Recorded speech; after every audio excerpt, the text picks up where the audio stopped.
région de Valleyfield. C'est les agents de protection de la faune qui ont récupéré l'oiseau près de Sainte-Anicette. L'oiseau a été envoyé par Furuletter jusqu'à la clinique des oiseaux de proie, où on fait les soins à la faculté de médecine vétérinaire. Une fois les soins complétés, l'oiseau qui est ici dans les volières entraîné avant la remise en liberté.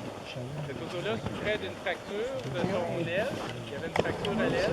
Ça l'a bien guéri avec la physiothérapie, l'entraînement en volière. Là, il est prêt pour la remise en liberté.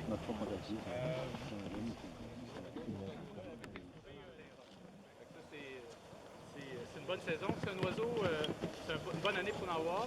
Cet oiseau-là niche dans le Grand Nord du Canada et du Québec. Et on le voit de temps en temps comme ça dans le sud de la province, là, à peu près aux 4 ans. Là. À chaque année, il peut s'en voir quand même régulièrement, mais des invasions avec un gros nombre, c'est particulier cette année.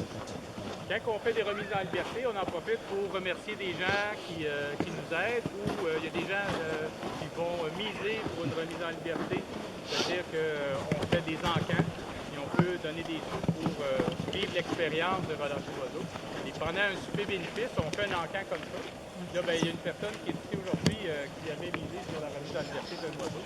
Alors, le docteur Serge Messier va venir nous retrouver. Le docteur Messier est vétérinaire puis professeur à la faculté de médecine vétérinaire.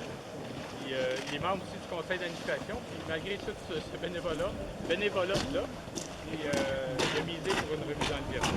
On va porter des gants. Ça, je suis témoin. Ouais. La façon qu'on va procéder pour la relâche, je vais donner l'oiseau, il va le tenir comme moi je fais.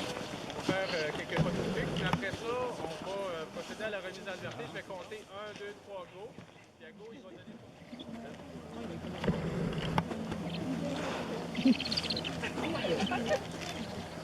Au moment de relâche,